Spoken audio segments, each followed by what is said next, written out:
You must have heard about Brazil and how it is a great food producer. But do you actually know how Brazilian agricultural production works? Let's start from the beginning.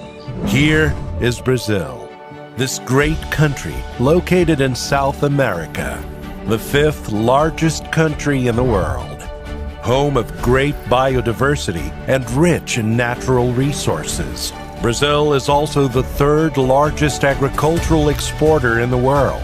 And do you know in which regions the products going from Brazilian farms to the world are produced? Let me show you some examples. Most of the sugar is produced in these regions. In those is where almost all the coffee is produced. And in here, almost all the soybeans. Most of the meat in these states. And in here, almost all the orange juice. All these products are produced in harmony with forests, preservation areas, and important biomes, like the Amazon. This is one of the features that makes Brazil have the potential to solve two big world challenges: people's food security and conservation of our planet's natural resources. How? That's a great question.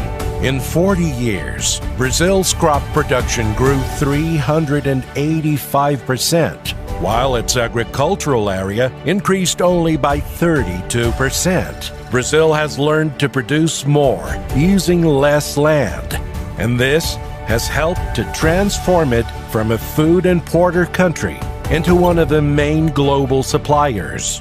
With this production model, the country uses only 30% of its territory for agriculture and livestock and keeps 66% of its native vegetation.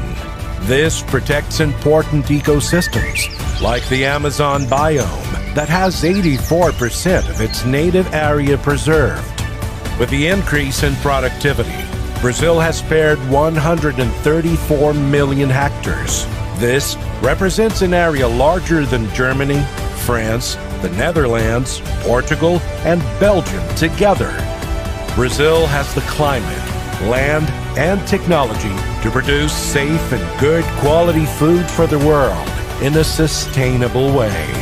Brazilian agribusiness, feeding the world, respecting the planet.